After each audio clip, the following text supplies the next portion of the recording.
Yeah, it's a really good question. I think and correct me if I'm wrong, but I think that that final part of the question in particular is in like the 20th century of eugenics, we were dealing with people who were already born, right? People who were walking among us, they were disabled, they were maybe the wrong skin color, they had the wrong intellectual capability.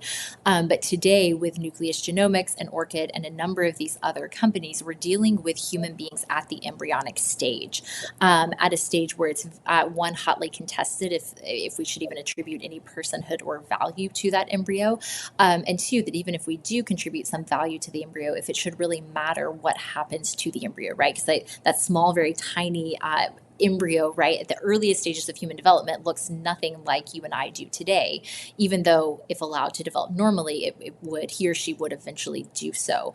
And so I think one of the things that has been so intentionally or unintentionally deceptive in that movement is the framing of Orchid, for example, whose tagline is "Have healthy babies."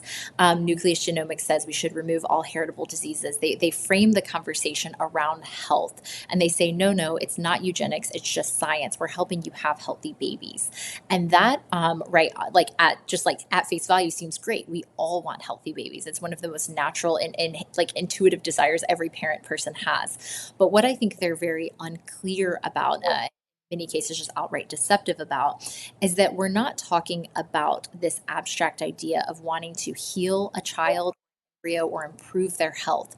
But what they're really saying is we should test each individual embryo